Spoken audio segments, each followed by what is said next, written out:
Good evening, everybody. Welcome, Dadman Walking 55, coming to you live from somewhere. I don't know. I took a nap a while ago, but anyway, I'm here. It's 2 minutes after 9 on the eastern coast of the U.S. Hopefully, y'all are doing well tonight. I didn't get the tweet to go out set up yet, so I'll do that in just a second.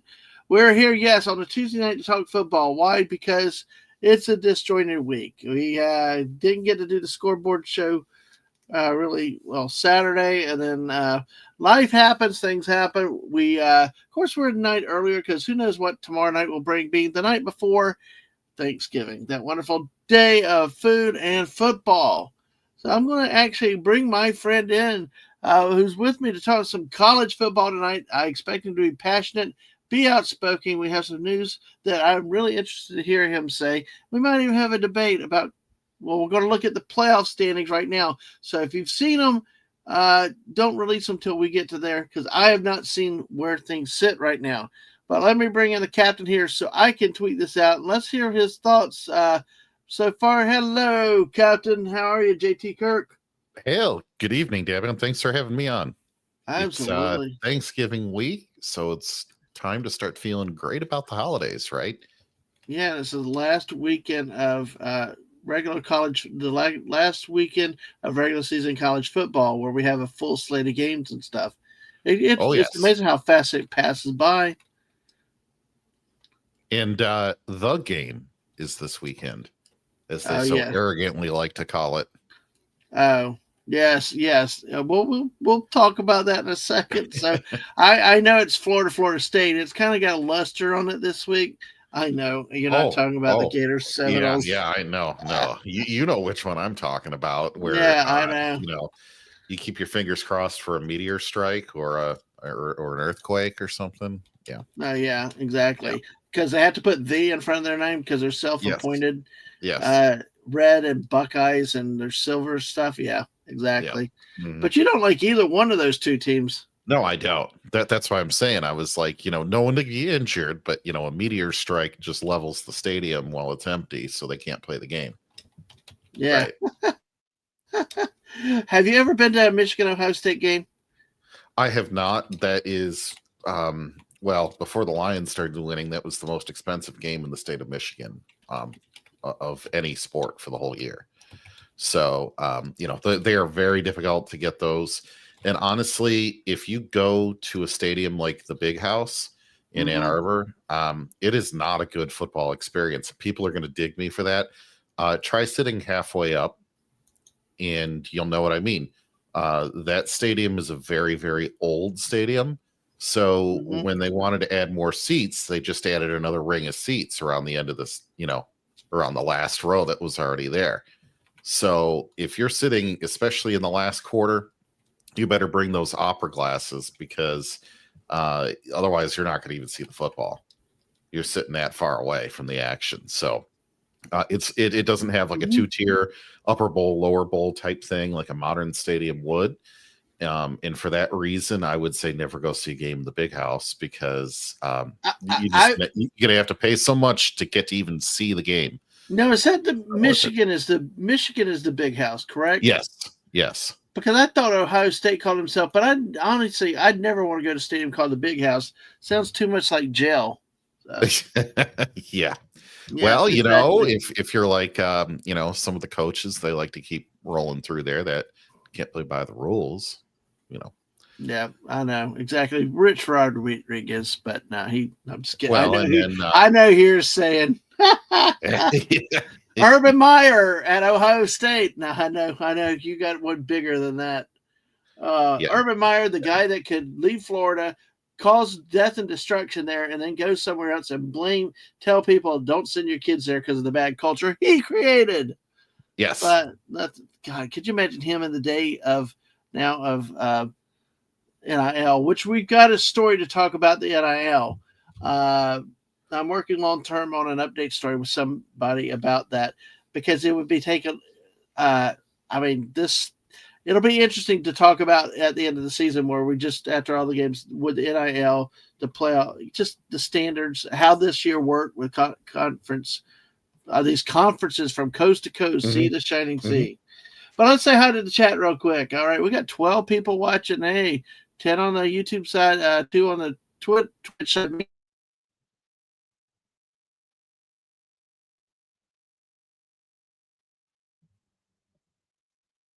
Oh, Great Dadman, lately I, too. I think Yes, we lost you for about a good 5 seconds of dead air there.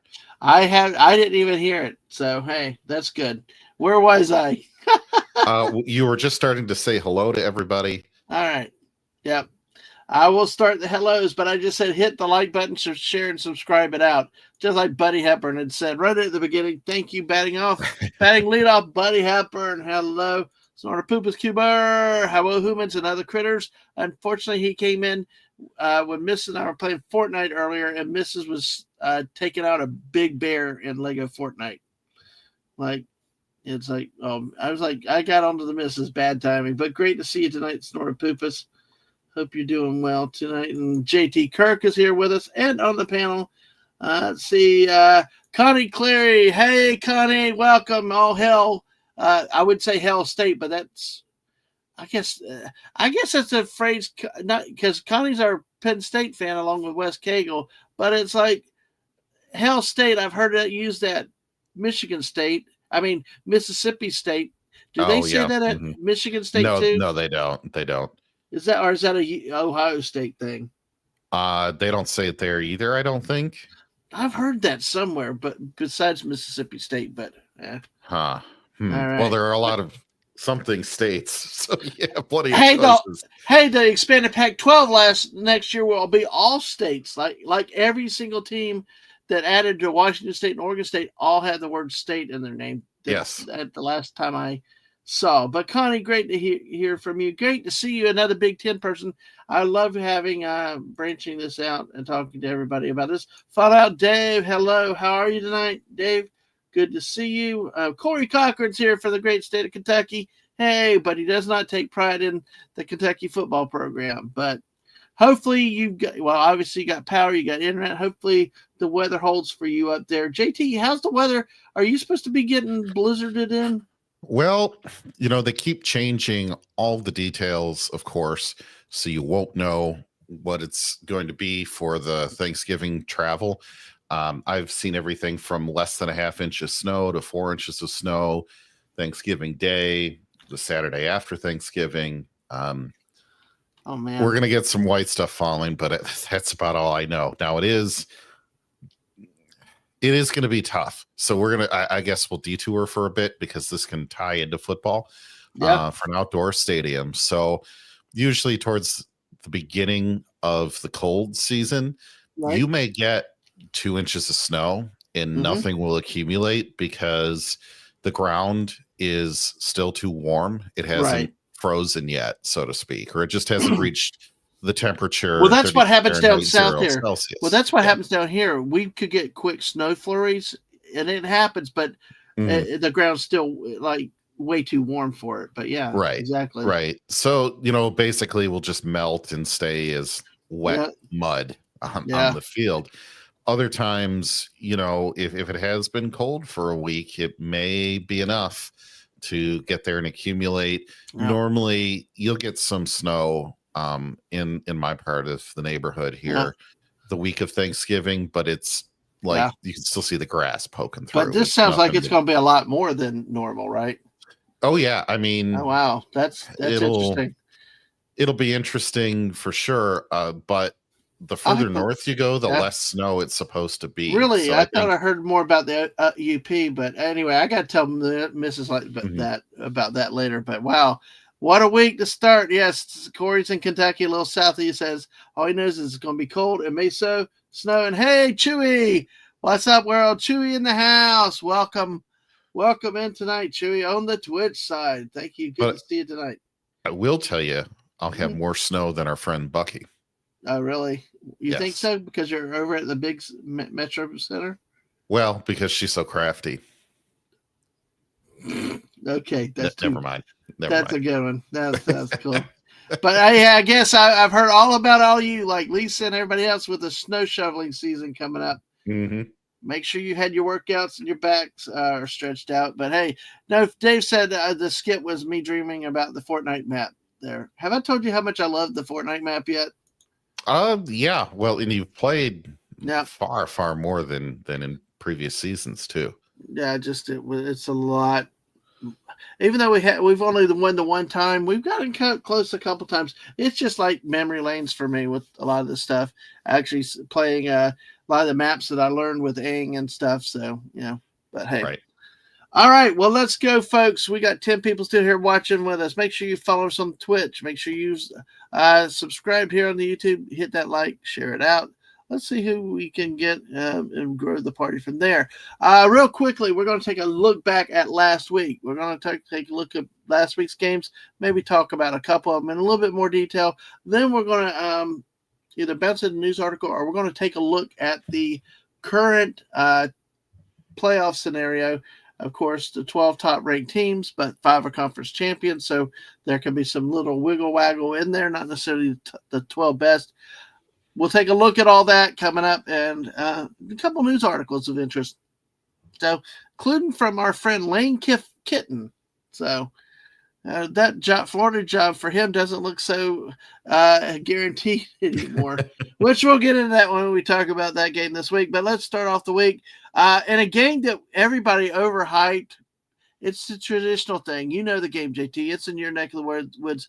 Ohio State, this isn't even close. It makes a joke of Indiana, even in playoff contention.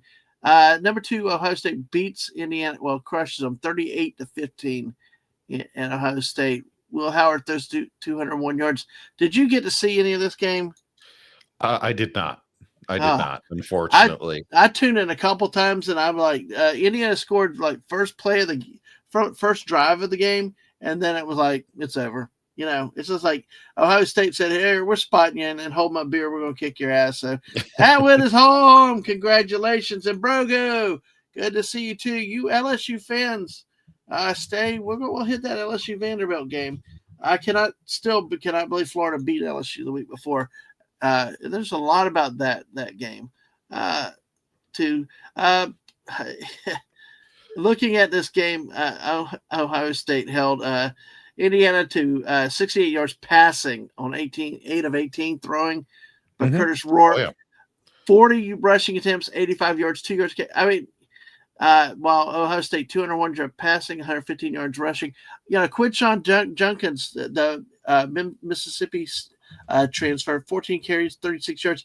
But you get back, I mean, it was just one of those games that every time I see like an Indiana, Illinois, one of those upper comers, it's just like they're not even, I mean, it's just like, they're just, it's fraud. It's all shown. Hey, Finity! Good to see you. I still miss the Chief Judge with my shout out for you, but hey, good to see you tonight. But yeah, I mean, JT, what about this? Did this one work out about the way you expected? It was a little closer than I expected, actually. Whoa! And I think that was because Ohio State let off the gas in the fourth quarter. Yeah. The late 8 points by Indiana, and then Ohio State only putting up 10. They're sitting there thinking about their playoff position and their spot where they're at the Big Ten and they need to play more significant games than just whatever running up the score in Indiana is going to do for them. Right. It's not like beating Indiana is going to put them. Indiana was a high enough ranking that whatever they do, a win is a win for them. They don't need to make it glorious. In other words, they've already got their playoff spot basically locked when they beat them. That's it. Yeah, it's interesting to see that, because I mean, just the history that I've seen in the Big Ten has been all the average run-of-the-mill teams. They just get crushed when they play a good Michigan or a good Ohio State. They just fold up. I mean, it's not even close. And yes, exactly. It's and I hate to say this because I know we have Penn State fans out there. Penn State, when are they going to really beat Ohio State or Michigan when it counts? Actually to move up into a chance at the conference championship, which some people apparently do not necessarily think is a good idea to play in the conference championship games. We'll talk about Lane Kiffin. So, Oh, But you yes, asked me 20 yeah, years Finity. ago. Yeah, Go Finity. ahead. I know you're the judge of all time travel stories. Yes, you are. I'll defer to you on that. Yeah, JT. 20 I years was just ago. gonna say, look, 20 years ago, you asked me who you think this matchup would be. I would have said Ohio State. 15, 10, 5 years ago, I always just say, oh, Ohio State's gonna win. I don't even Yeah. need to know their schedule, how many wins they have. That's just what you know is going to happen. And that's But what happened here. looking at Indiana, home to FIU, 31-7, home to Western Illinois, 77-3. At UCLA, 42-13 win. Charlotte at home, 52-14 versus Maryland at home, 42-28. At Northwestern, 41-24. Home with Nebraska, 56-7. Washington at home, which is not the same Washington team as last year, 31-17. At Michigan State, 47-10. Then they play Michigan, struggle at home. They escape with the 2015 win, and then, of course, they get crushed at Ohio State in the one game that they played against ranked opponents all year, which Mhm. I will touch on that as we get into the playoff talk, because there's a lot of debate whether a team like Indiana deserves, just because they're from one of the Power Four conferences, based on their schedule, do they deserve to be there compared to a 2 or 3 loss SEC team that Well, would has cannibalized itself this year a lot? and next week, well, actually, this week on the 30th, they're going to play Purdue, who is the last in the Big Ten. Yep. So I'll give you a prediction already on what I think that's going to be. Yep. They're going to walk in with one loss and have not played anyone except for that one team they lost to of any significance. You will not say their name, will you? No, if I don't have to.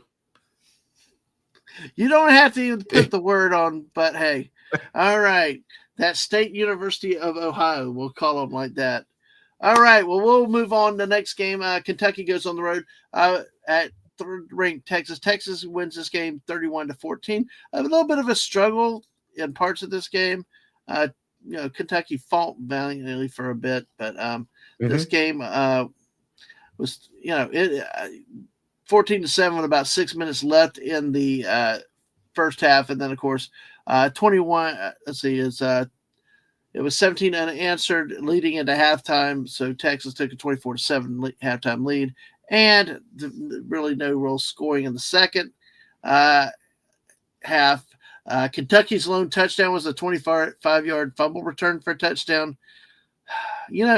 Kentucky is a 4-7 this year. They're definitely a disappointment. There's talk about how long Mark Stoops will stay there, but he's like one of those coaches that if Mark Stoops ever had a quarterback at Kentucky that was productive and could actually an offense besides the running game, they could actually have had some great teams with their defense.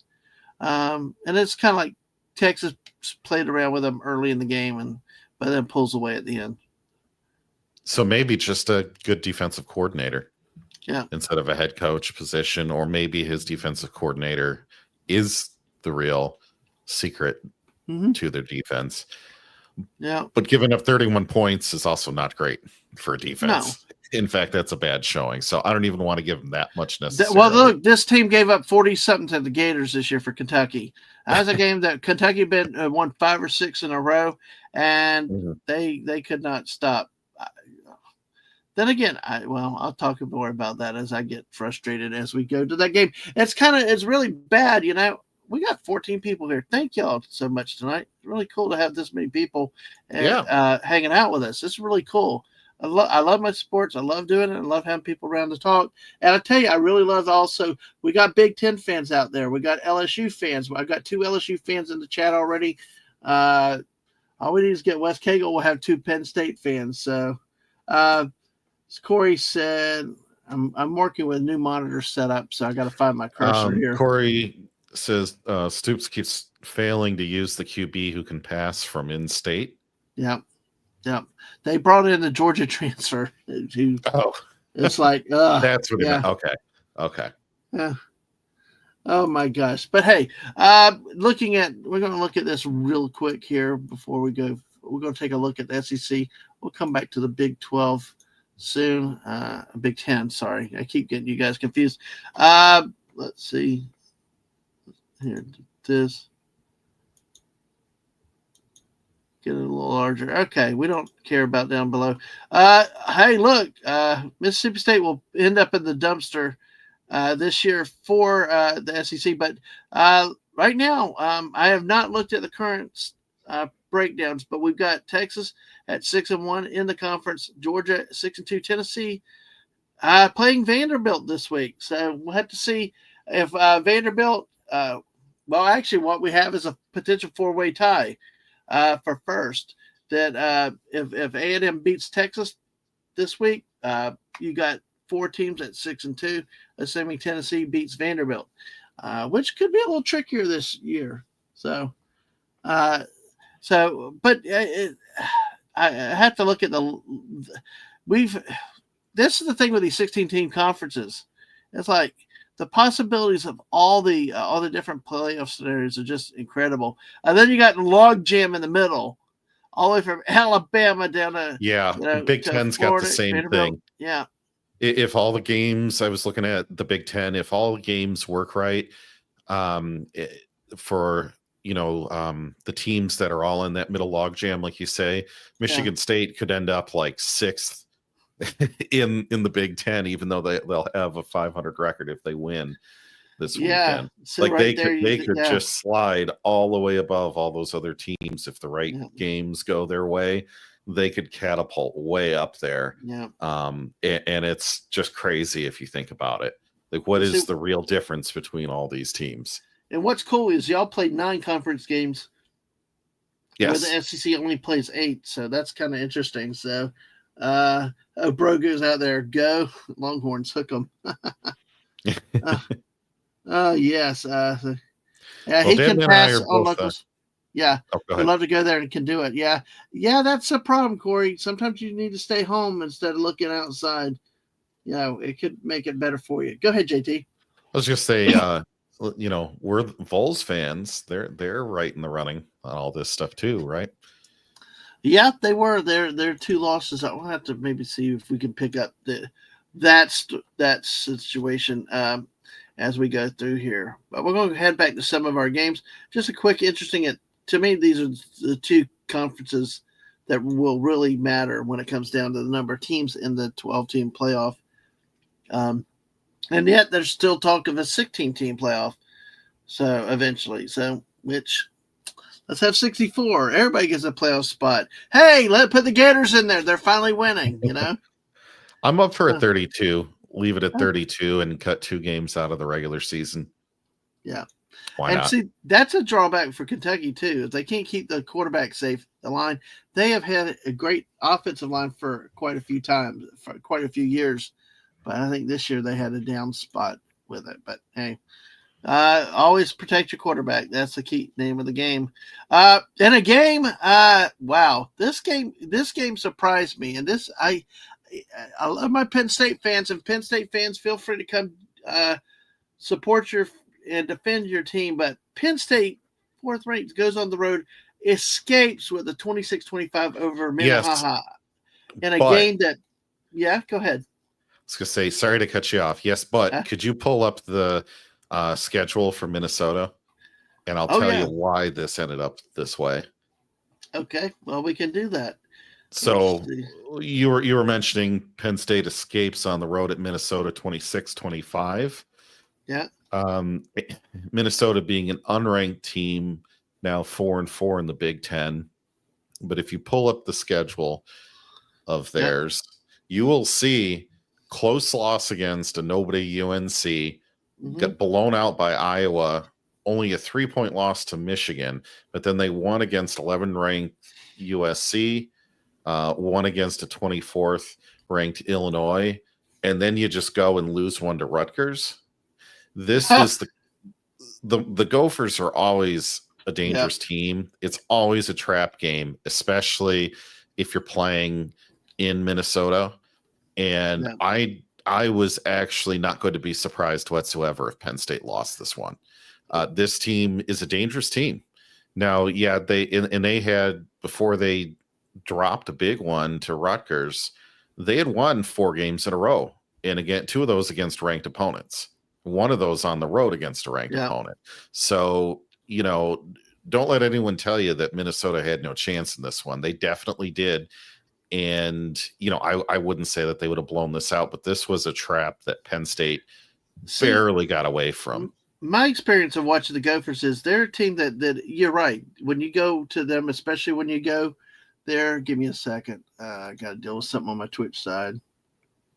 Sure. Got to self-mod. There are plenty of times I've seen a Wisconsin or a Michigan State team not make the Big Ten championship or the bowl game they wanted to because they had to go through Minnesota. And so, yeah. Yep.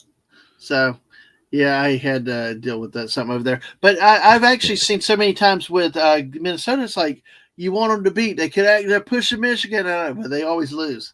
Like this game, it's just, they're one of those teams that will bird dog you, make you work hard, but then in the end, they end up losing. It can be frustrating being a Minnesota fan, I would think. I don't know if he's still there. He might be, but they poached Central Michigan's coach and were just nuts for a few years in the Big Ten. Just a scary, dangerous team. So, do you remember the coach's name? And I'm trying to pull that up. Was that Jerry Kill? No. Because I know. I'm going to have to look it up. So you might want to just move on because it's going to take me. Yeah, no, that's okay. Because I know that they have one that was very popular. PJ Fleck. PJ Fleck. Oh, okay. Yes. Yeah. Okay. Sorry, He was from Western, not Central. That's a big mistake of mine. Yeah. Well, look, Tori said his county, 12-1 had 4 straight Class 4A state titles entered with a 32-game winning streak. Not bad. Nope, not at all. So, but he said some of these games, against unranked are a mix of better than record teams, higher ranked teams trying to keep starters playing healthy. Yep, obviously always. So, Chewy says the funniest part of the weekend, though, Indiana lost. The craziest at SEC was the Twitter exchange between Danny Cannell and Chipper Jones. But Danny got the last lap because Jones blocked him. Oh, wow.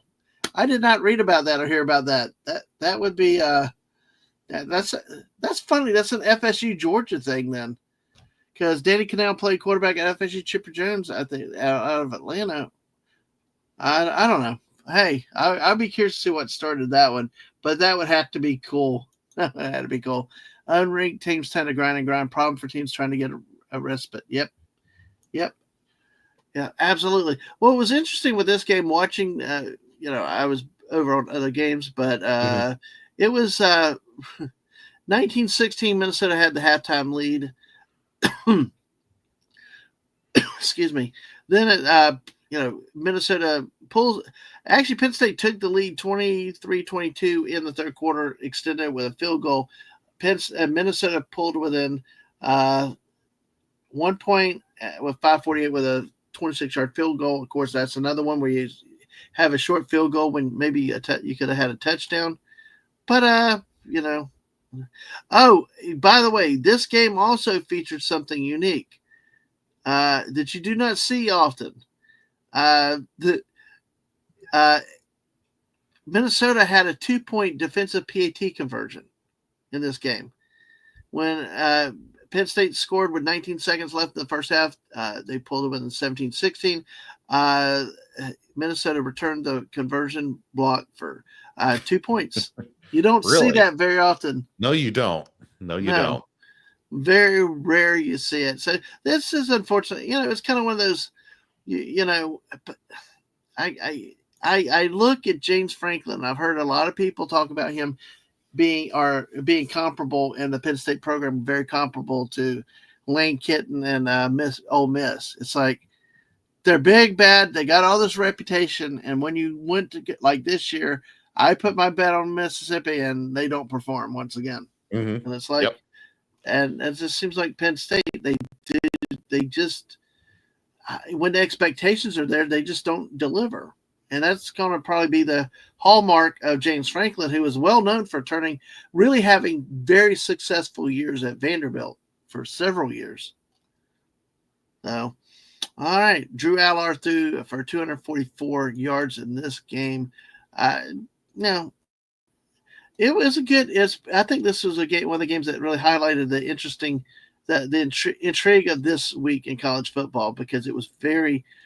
As we're going to go through, we're going to see some very unexpected results that have significant ramifications on the playoff picture and a league conference championship games coming up. In this game, Penn State total up 360 yards of total offense. Minnesota only 282, but Minnesota held the ball for 9 minutes more in the game, 34-25 for Penn State. Again, like you said, this is a hard place to play within the conference. Although I tell you what, I do miss with Minnesota. I miss when they played in the Hefty Dome. You know, the good old. That's going back a ways. Yeah, that's going back away. I mean, I'm not used to them having an actual football stadium themselves outdoors. So yeah, so a brutal place to play at this time of year too. It can be anyway. Yeah, exactly. And let's see. Chewy said, I saw the replies on Chipper's tweets. Everyone is on his side, but oh boy, seeing the Tide, Ole Miss, and A&M all losing. Danny tweeted that Florida is the Kansas of SEC football. Then Jones had to take a shot. Yeah, dude, Florida. As much as I've disparaged Florida this year, I mean they've come back with some nice wins this year. But yeah, I can see the parallel with it because we're going to see what Kansas did last week. Kansas is a team that dropped to 3-6 after being ranked early in the season, and is showing some spunk at the end of the year. Brogan says, "Go Tigers! Go to the locker room, clean out your lockers. You let the Florida Gators beat you for goodness sakes."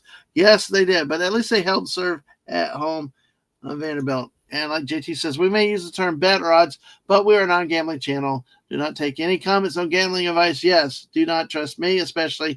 You're not going to win any money. No. And I get adventuresome. Let's kick the tires on this wonderful game here. One of your favorite teams, the Army. See, I get so tired of the service academies, honestly. Mm-hmm. They played nobody. They do this. They beat some of the little teams, and then boom, they run into like Notre Dame. Does Notre Dame ever really schedule anybody other than the service academies these days? And what's the point of having your running option offense when the quarterback runs 36 times for 100 whatever yards, but then 39 carries for 130 yards, 2 touchdowns, 4 of 8 passing? I mean, Notre Dame only had to throw the ball 13 times and ends up winning this game 49-14. In this is part of the conversation I wanted to have after we go through all the scores and the playoff bracket, if we have time. Yeah. Notre Dame technically played 4 ranked teams this year. So you've got their opener, Texas A&M was ranked 20th. At the time they played them, right? Yes. Louisville was 15th at the time they played them. Then Navy was 24th, who they beat 51-14, and Army was 19th. Yeah. Who they beat 49-14. So, I mean, Army is better than Navy, if only by losing by 3 fewer points. They'll say, they can put away ranked opponents. No, you're not. No, you're not. No, 2 of them are service academies. There's a talent level between the service academies that just for a reason. Yeah, there's a reason that is the way it is. Yeah, I mean, we wanted them to do well this year, but they fell apart. Talking about falling apart, I don't know if I'm going to be able to get JT Kirk to shut up on this game. You love it, JT. Number 7, Alabama goes to Oklahoma and lays a big friggin' egg. Loses to the Sooners. Boomer Sooner, 24-3 over Alabama. What do you want to say, JT? Can I buy this game on DVD or Blu-ray? And just put it on the shelf just so I can have this, remember it for what it is. I mean, look, Oklahoma didn't even score in the first or the fourth quarters. Yep. And they still walked away with this one. They are 2-5 now in the SEC. They came in with 1 win in the SEC and a 500 record. Yep. I mean, they've had a train wreck of a season between bouncing two quarterbacks. Oh, God, I hate Kirk Herbstreit as an announcer. I thought Brent Mustardberger was bad years ago, but Herbstreit. Well, like in the Tennessee, when Tennessee went to Oklahoma, the backup quarterback, they get stuck in the end of the game, manages to run the ball a lot. Oh, he's the future of Oklahoma football. And then a couple weeks they struggle. They have to go back to Jackson Arnold. And look, he wins this game. He's actually taken over the starting job again. I just hate some of these self-righteous announcers. And it's like, well, in networks, the whole network ends up being that way. You know, one of the reasons that I don't even buy the ESPN channel separately is I just hate listening to these guys. Alabama this, Alabama that the whole time. It's like, no, get out of here. And this was glorious in so many ways. If they're still trying to talk about Alabama being in the playoffs, I'm going to be interested to see, because I've seen some, and that's what we want to talk about a little bit later, about 3 lost teams compared to Indiana. Or would Alabama deserve it before Indiana? Don't answer that now. We can talk about that a little bit later. But Alabama was held to 234 total yards on offense. Oklahoma held the ball 9 more minutes. And I thought this was a freaking joke when I heard it. But Jackson Arnold ran for 131 yards to get right up the middle on Alabama's defense, apparently. Mm-hmm. I'm like sitting there. This is supposed to be Brandon Thompson. The backup was the guy that's supposed to be the running quarterback. You know, but Jackson Arnold came in. He only threw for 68 yards, 9 of 11 completions. But Alabama also had a second rusher over 100 yards. That's when Oklahoma, this is how dominating it was. Alabama's known for its lines and its toughness. They got their ass kicked. Out of 62 plays by Oklahoma, 50 were running plays for Oklahoma. That is a sick tied team there when they get run over like that. 5 yards a carry, 2 rushers over 100 yards. Yeah. You know, that's like a 1-2 punch at that point, because you don't have to keep going to the well on those guys every single play. You could have one of them run it for 6 yards a carry, the other one run it for 4 yards a carry, have a running play in there or a passing play, then just alternate them. And after 7 plays, you're all the way down the field. Yeah. Well, see, this game this is a point, and I brought this up a while back when one of the Tennessee games. Milroe, who is Alabama's offense, 11 of 26, 164 yards, held to 7 yards rushing, but he threw 3 picks. This is going to get complicated if we get to one of those news stories or articles a little bit. At what point do you sit a quarterback? Even for a drive or 2 during the game. I mean, we saw Texas panicked against Georgia, did that, and it really, really didn't do good. Okay. But like Milroe was sucking so bad through this game. You could tell in the third quarter, you could just tell. At what point, when do you give the backup a shot to see if they can do it? So after the second interception. Yeah, because even if the backup comes in and wins this game, you can go back to the starter quarterback the next week, you know? But I mean, how will you do any worse if you sit them in the fourth quarter going 3 points, 0 points, 0 points, and you've had 2 interceptions at that point? How much worse could the backup be? Yeah. Well, and Ty Simpkins was a highly recruited quarterback out of high school who they said he's still choosing to stay at Alabama when he could play at a lot of other places because he wants to play for Alabama. It's a thing. It's a name for him, you know, and so good for him. But at least why not stick him out at sometime? You never know. But any other thoughts about this wonderful game, JT? I know it's near and dear to your heart. I'm sure Brogu, LSU fan, Chewy, the LSU fan, and some of the people that do not like Alabama. 3 losses. We'll have to see. I know you've been pessimistic about them being in the playoffs still. Well, yeah, and this makes their second loss to an unranked team. First blowout loss by an unranked team this year. But you have to wonder what it's going to look like going in 3:30 on ABC on the 30th against Auburn. Hey, I'm wondering. I'm really wondering. We don't have to talk about it yet, but I'm not believing the ESPN analytics on who's going to win Yeah. that one after watching this Yeah. game. Well, folks, please make sure you've hit that like button. We've got at least 12 on the YouTube side, so please make sure you hit that button. We got 8 likes. Share out the stream for me if you don't mind. We'll see. We'll have some fun. I tried to use hashtags on the tweet tonight just to see what it was like, just a chance to get it. But hey, this is a lot of fun with JT Kirk tonight, and hey, the fun's just getting started with football. Oh yeah, because we're going to be a little bit unbridled and unspoken. Not hold back. Real quick with this one that started earlier, it was kind of close at the beginning. Miami, but pulls away with Cam Ward throwing for 280 yards. Miami, 8th ranked Miami wins 42-14 over Wake Forest. The game of the old piss, and that's all you can call him under Lane Kiffin, who I wanted at one point for Florida as a head coach. I don't think so anymore now. Why were they? On. Yeah. I mean, I don't know why they were on him the whole time. Well, because it's like Steve Spurrier. He gives good visuals between the valueser and his temper. There's enough draw and attention to him. See, that's what I wish Florida had. I liked that he got a name. It was a presence out there, get in people's heads and stuff like that. But it's like, I'm listening. By no means am I a Napier fan still. I think this year, I'll take a few minutes. We'll take a look, and I'll tell you why I think what I do. Because I think this coach holds his team back, and I'll try to explain that in just a second. But we played a 14-14 tie at half. Lagway throws 2 touchdowns for the Gators in the second quarter. Then Jackson Dart throws 2 touchdowns in the second quarter also. The teams trade field goals in the third.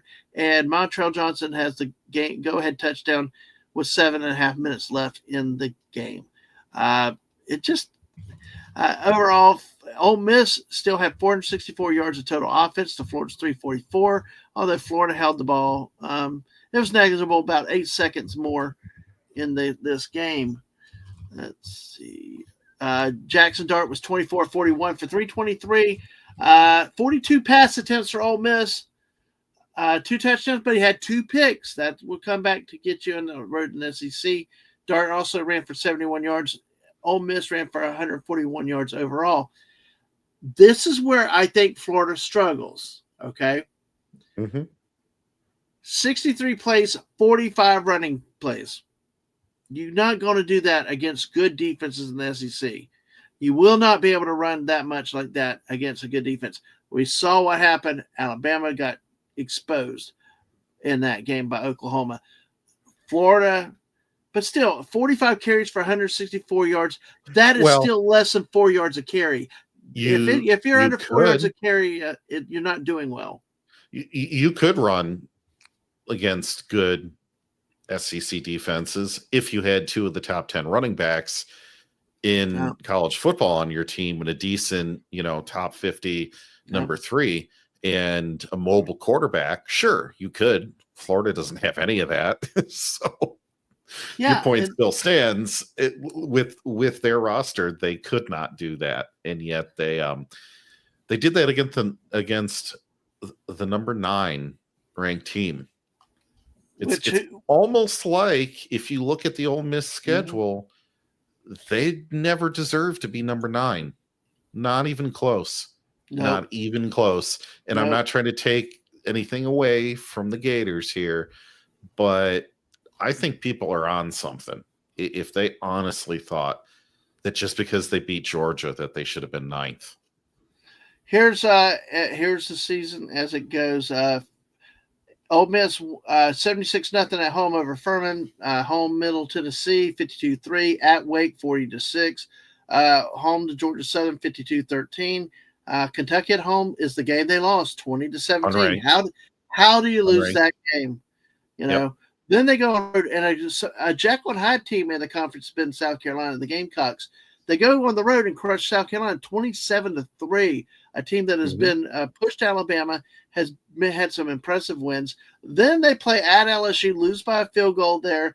They beat Oklahoma 26-14, blow out the Pigs at 63-31, beat Georgia at home 28-10, and then go on the road and lose to the – I'll be honest, I don't understand how they did not win this game against the Gators. I tell you, that LSU either.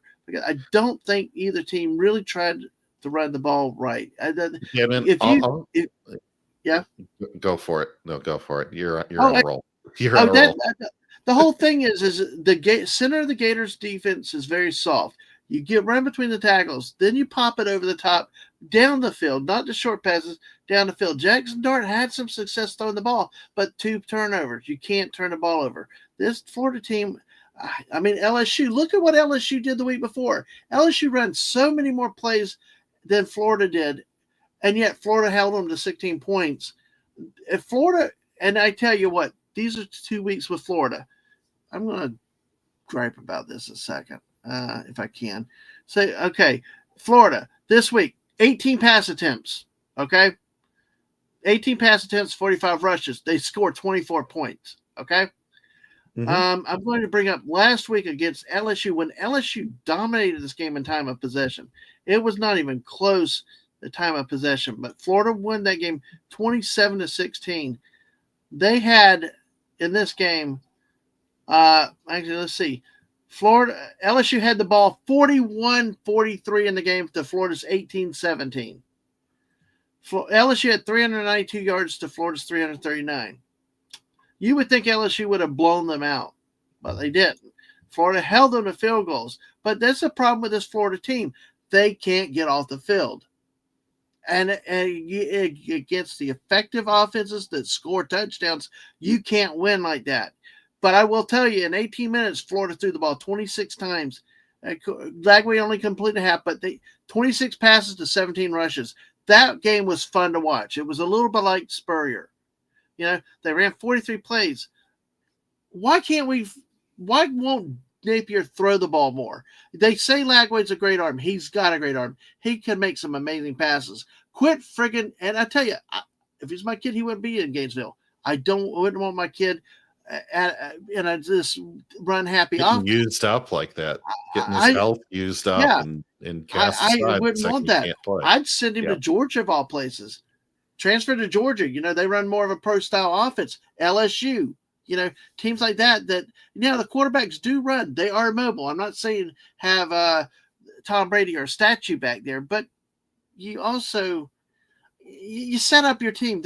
When Florida can throw the ball down the field, when they have the quarterback give the quarterback time, when the coach calls those plays, they can be a very effective offense. But like the Tennessee radio people I've listened to this year, they say Tennessee people say he's hard-headed. He doesn't have the talent to run this pistol offense that he wants to run yet, but he insists on doing it. It's this run 2-yard pass stuff.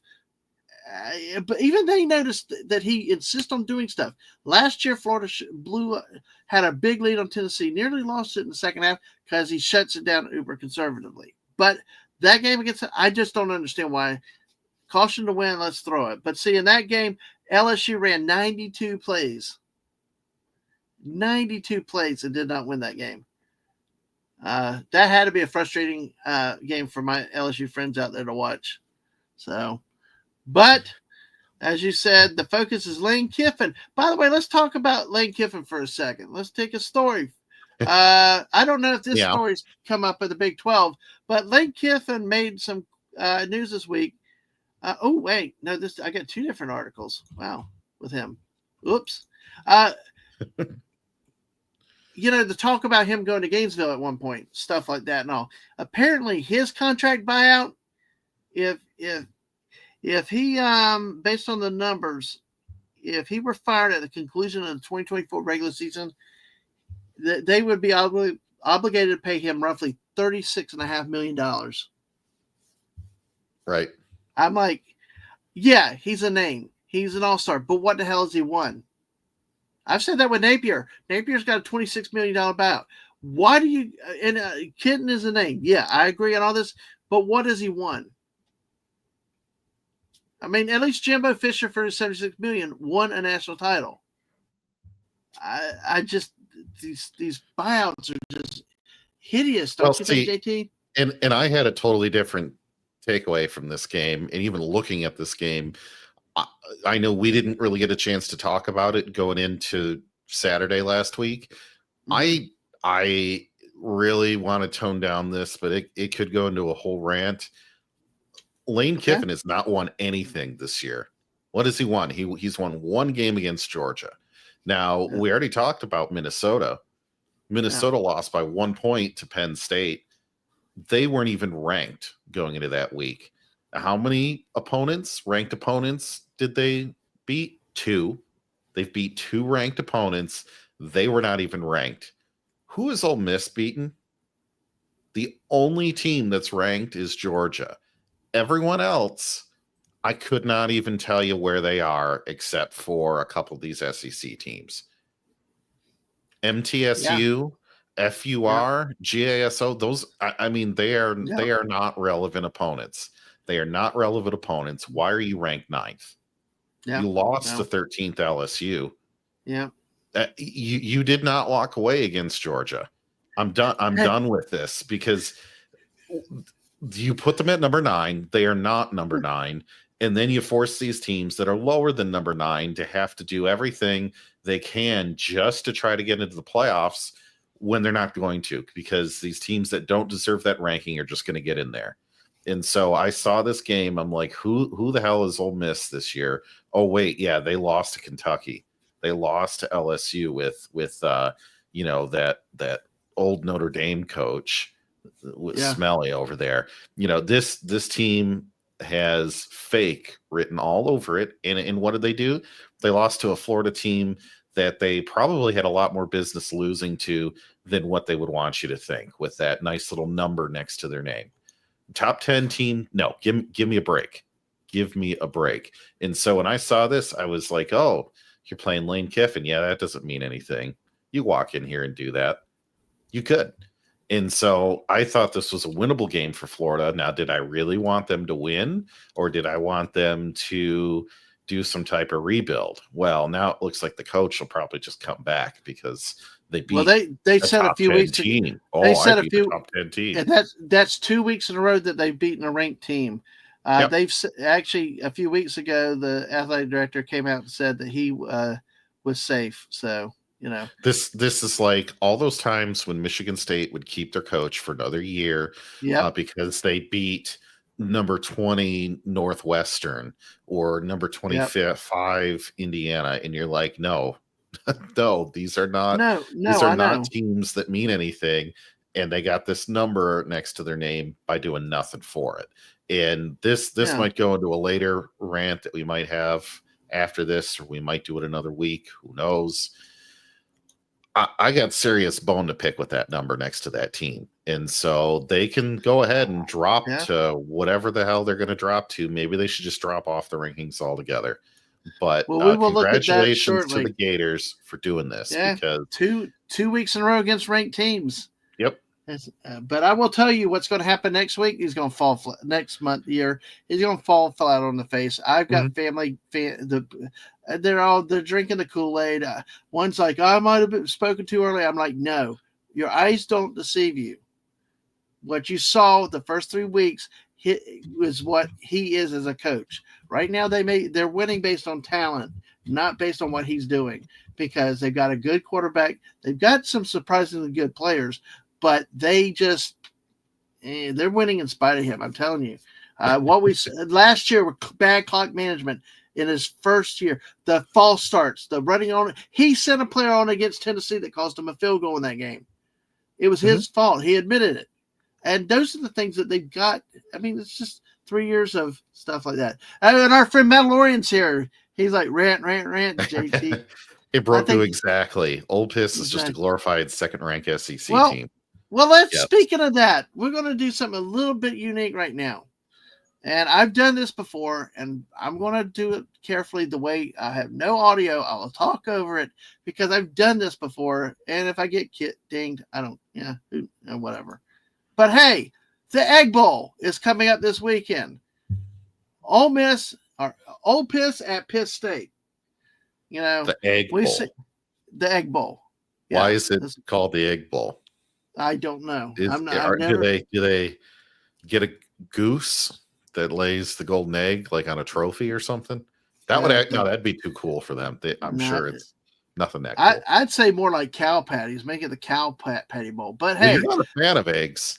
No, not at all. So this would totally make sense for Penn State and Ole Miss to play each other. Yeah, exactly. Right?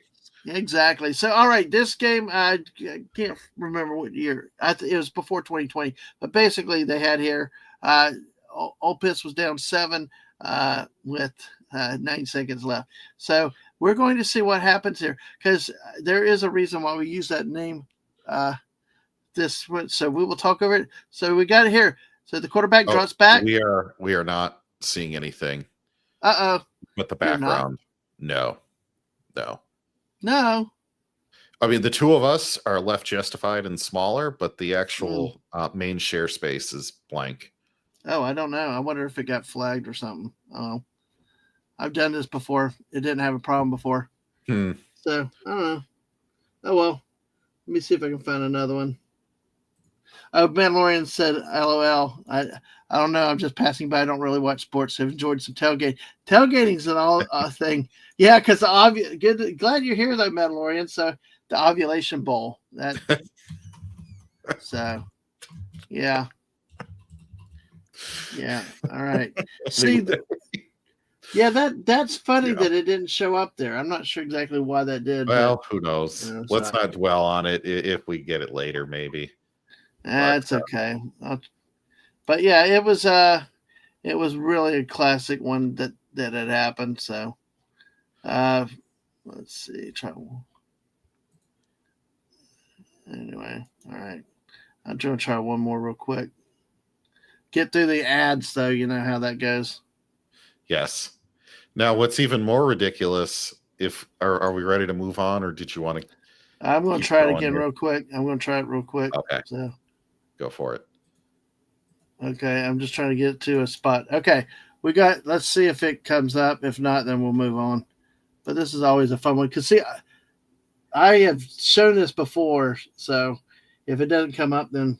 No, it's you know what? The loading screen and then nothing. Oh, that's interesting. Okay, all right. Well, in this game, Ole Miss hits the receiver in the slot for a touchdown, okay? They pull within one, but the guy crawls through the end zone and lifts his right leg like a dog peeing on a fire hydrant. So, I think I remember that. Yeah, it was a wonderful end of the game. Of course, they move them back 15 yards for unsportsmanlike conduct, and they promptly missed the extra point. So it's like, it's a darn thing. You guys, if you haven't seen it, check up Egg Bowl Piss, and you will see it. So definitely, Brogu thinks he remembers that. Yeah, because they used to play. I don't think they still play on Thanksgiving night in the Egg Bowl. So it's one of the few games on before the NFL started crashing the thing. And Star Poop is waving Paul. The bear must retire to the snooze bag. Thank you, sir. Great to see you tonight. And you rest well. You rest well tonight. That's frustrating that didn't work. All right. After spending all that time on Lane Kiffin, we'll do one more quick story with Lane Kiffin. We will get to the playoff situation. Oh, gosh, we've been an hour already. Yes. And we're just going to probably end up hitting the top 25 tonight and not a lot of games this year through the week. But Ole Miss's Lane Kiffin quoted as saying, making the SEC title game could be bad for college football playoff chances.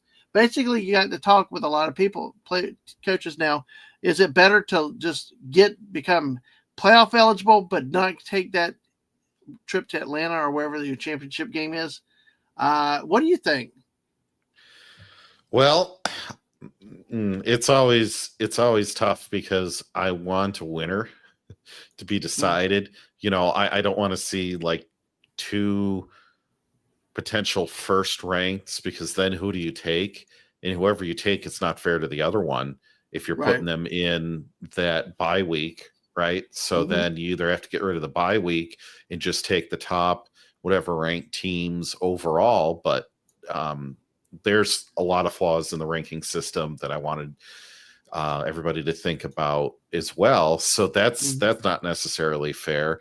Yeah. But yeah, we've definitely seen where you can have a team win, like maybe Wisconsin or someone like that, win Right. the Big Ten championship game, and then just not go to the CFP anyway because they'd rather have Ohio State, who had a loss.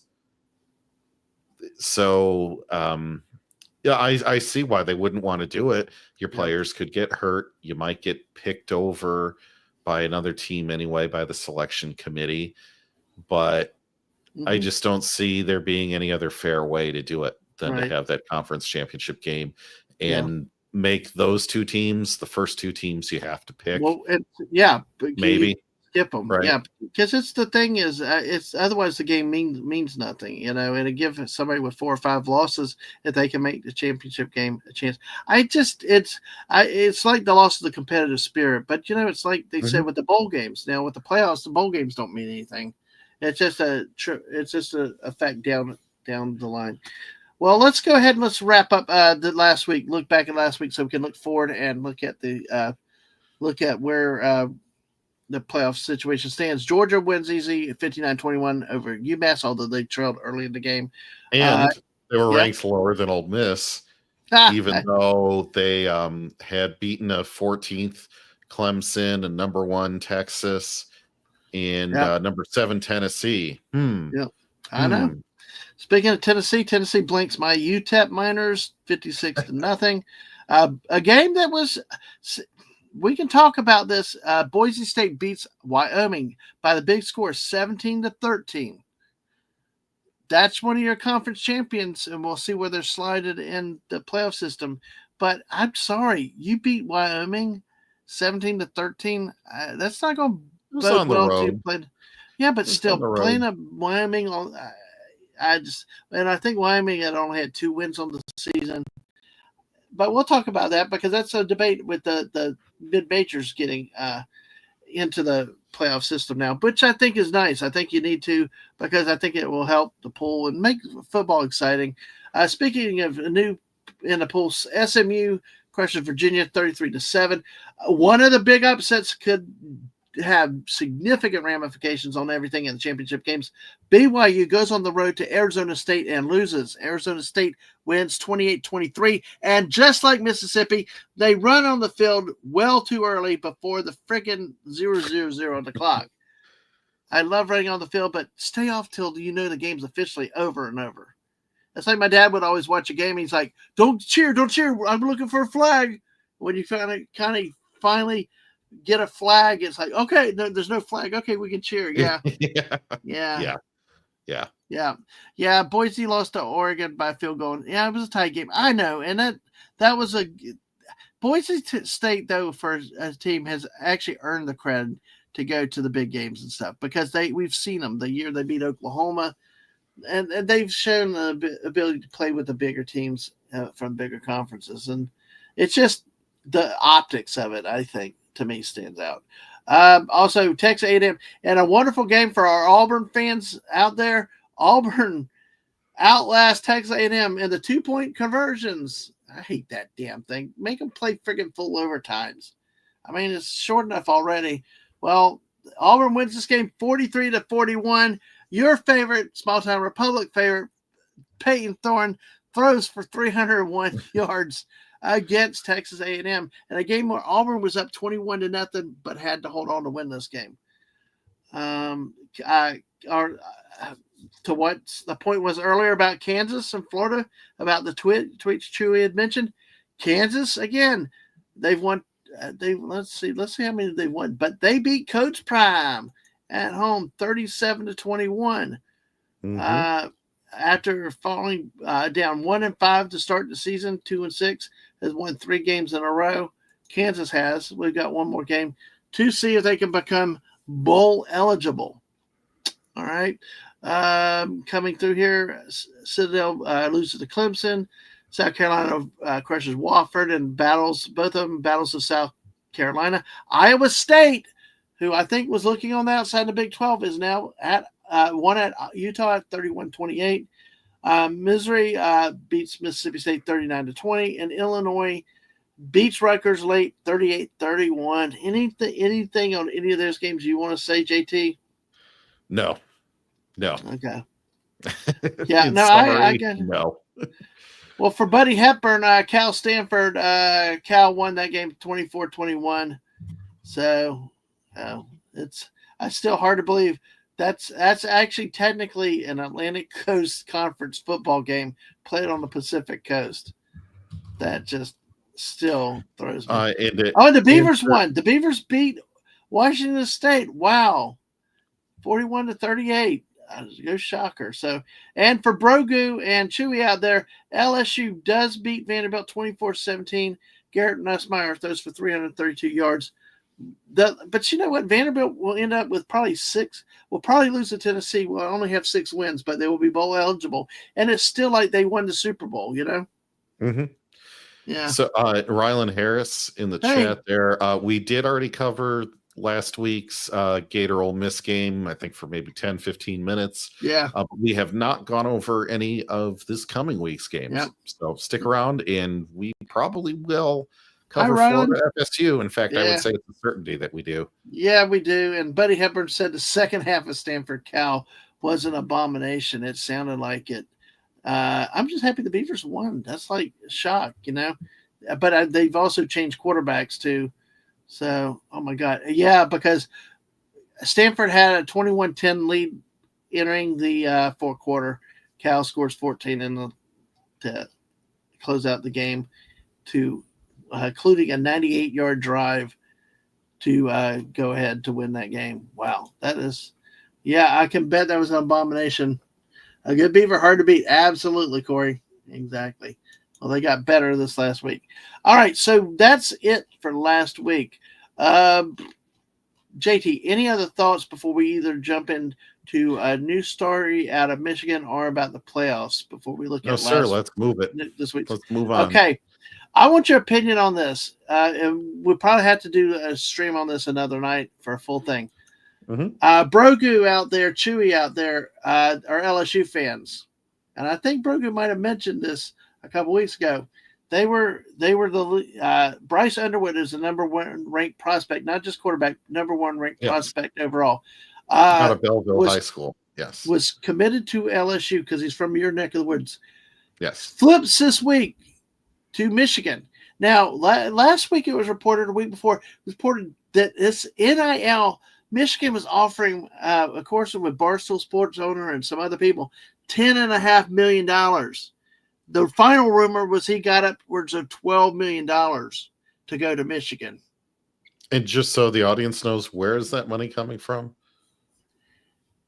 This name, image, likeness pool that they do, where people contribute into it, and those are the funding sources where they pay these players out of it. I mean, that's what I heard. Well, Florida has 60 to 70% of theirs tied up in freshmen and sophomores. But I mean, it's like, I guess they have deep pockets at Michigan. But then again, he's bigger than the team at that rate. Because how do you bench him if he comes in as a flop? How do you justify benching him? That is the risk, right? I mean, he is maybe his high school is like a half hour from the University of Michigan, Ann Arbor. So they've had a lot of easy opportunities to go and scout this guy. Mm-hmm. But if you were that young gentleman and his family and you don't know if you're even going to play a full 4 years of college, right? You could be a flop. You could be injured. Heaven forbid, you never wish that on anyone, but you have to sit here and say, okay, this is a high risk opportunity with a high reward. Go to the place that, I'm not saying you go to a MAC conference team just because they'll pay you that. But if you're going to get paid that kind of money, who wouldn't go there?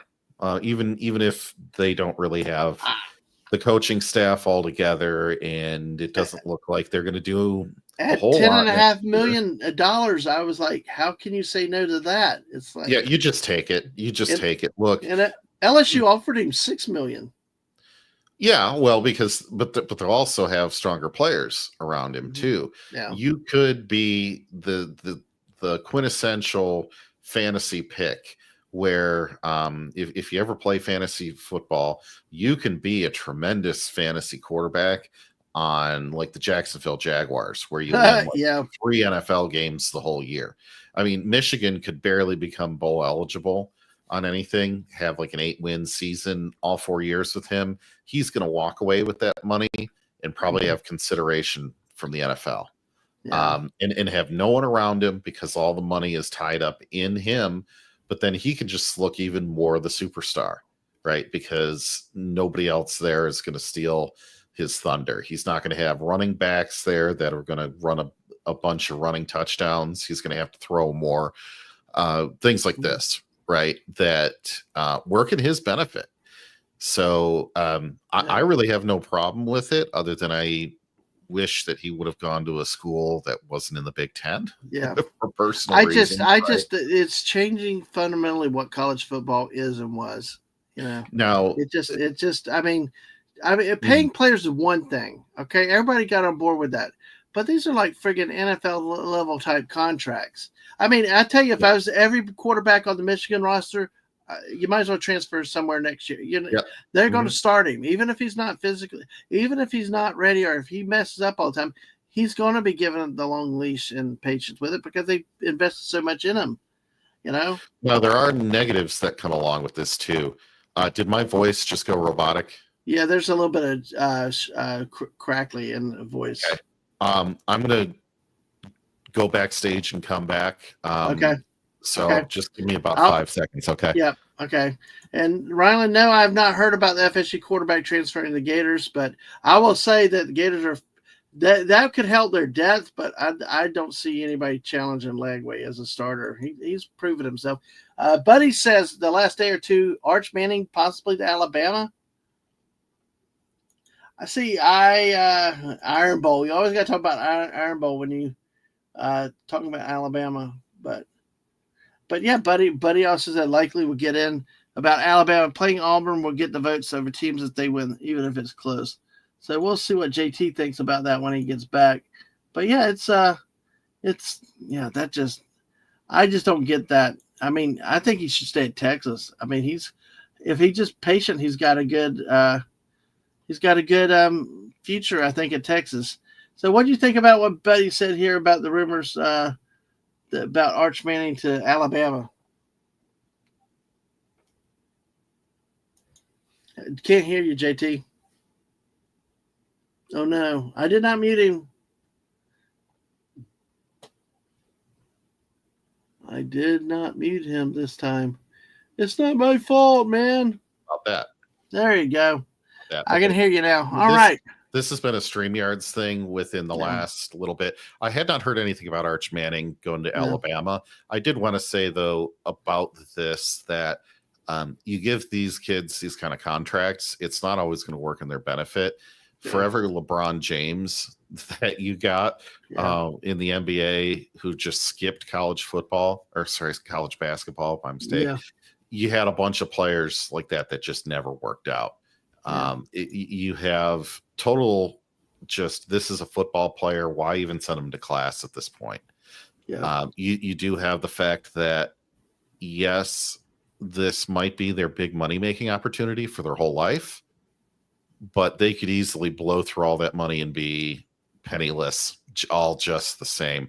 I wouldn't treat this as all positive. There are definitely I think it's very negative because, I mean, you can't, like I talked about the Tennessee, Alabama, Milroe. Sometimes the thing has been jerking a quarterback out of the game, putting him on the bench. I mean, how are you going to do it? You're going to get unhappy donors and stuff. Look at the people at FSCJ, at the DJ Lee, and what he did this year for what they paid to get him there. It doesn't always work out, and then it makes everybody unhappy that have invested the money in it. So, and one of the things I really would be interested in knowing is what is the NCAA doing for these players that are receiving any money through this fund? Because the NFL has a lot of resources out there for players to manage their budget, how to have an agent, how to manage money, don't spend it all, make good life choices. And despite all of that, they're 4 to 15 years older than the college guys here, and they still don't do it right. So I'm wondering if we're going to find out in a few years that a lot of these kids did not make it because they might have drug problems or broke, gambling issues, all kinds of things that they wouldn't have had if they were just doing it for the free scholarship. No, not at all. Let's see. Let's see. Trying to figure out what I'm bringing something up as we move on. I'm just trying to make sure I get the right week. That's a very important thing. Should be week 14. Week 14, yeah, November 26th. Okay, well, let's do this though. I want to start with this because I want to hide that. Let's see, people. All right, I want to do it a little dramatically. So, Brogu said, I think the majority of the money should be put in a trust for a player once he gets out of college. The last thing you see is want to see is someone young split through the money. Absolutely. Not a bad idea. Gaining that interest. All right. So I like the AP folks. And as you've seen on other shows here, there's also the coaches poll where sometimes, they're generally in line with the AP poll. There's a little bit of variation, but hey, we could see this week in AP poll, Oregon got all 61 first place votes. Number 2 is Ohio State, followed by Texas, Penn State, 3 Big Ten teams. Of course, I want to say number 4 Big Ten teams considering Notre Dame, but JT, God, getting 5th ranked like they're playing 4th and 5th, they're playing nobody except. Exactly. Playing nobody. Both of them have had, They used to play tougher opponents. They used to schedule Ohio State. They used to schedule Michigan and Michigan State. Yeah. But it's a drawback of the 18-team conference, though. But it's also the drawback of the 18-team conference. You're not guaranteed to play people very much anymore. And if you get the weak side of the bracket of the conference, then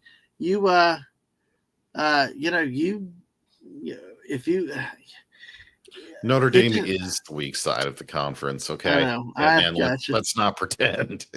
If they win the Big Ten or the SEC, they are the weak side of the conference. I would say DJ Lagway has no realistic chance for Heisman ever, unless the Gators as a team become competitive for the conference championship. The only player that I've ever seen win on a sort of, not a great team, I don't remember if they played for a conference championship that year or they lost to Alabama, was Tim Tebow. He won in spite of not winning an SEC title or national title that year, but the team has to be great for the quarterback or any player to, I think, win. What do you think on that, JT? I would agree. I think they like to go with the safe pick of picking an offensive player a lot of times on a team that went to the championship. Yeah. It's just easier for them to do that. All right. Well, last week's matchups, we saw some of the upsets. You see Oregon has Washington. Ohio State is hosting Michigan. Texas is at Texas A&M, which is a restoration of an old rivalry from the Big 12 and the Southwest Conference, renewed finally again.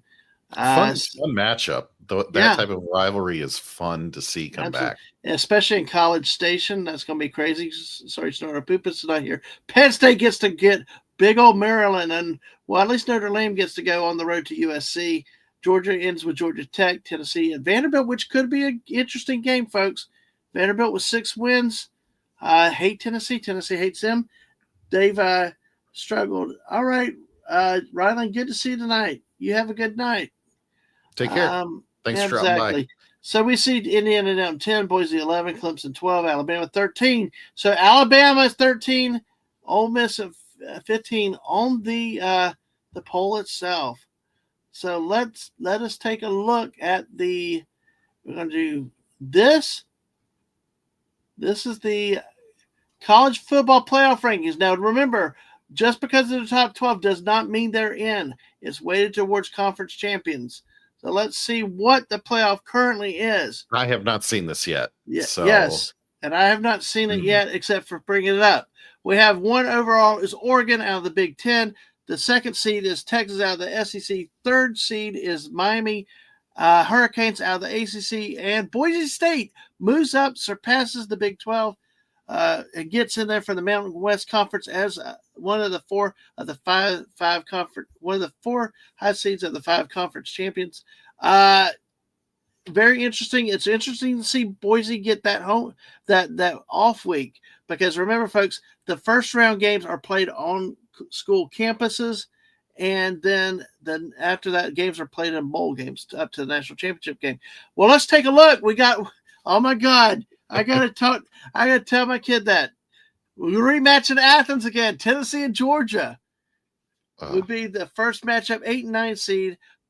Ohio State would host Arizona State, because God forbid if Ohio State ever had to go on the road for something important, your Alabama is Ohio State's my Alabama to you. So, of course, Notre Dame plays SMU, which I tell you what, folks, even though it's a road game, I think SMU is going to kill Notre Dame. I believe so. Challenge. Yeah. And no Alabama. We got Penn State, Indiana, folks. Here's where it gets very interesting. You have, okay, we can justify Ole Miss not in there, but Alabama, even with 3 losses, you tell me an Alabama with 3 losses is not better than Indiana or Penn State?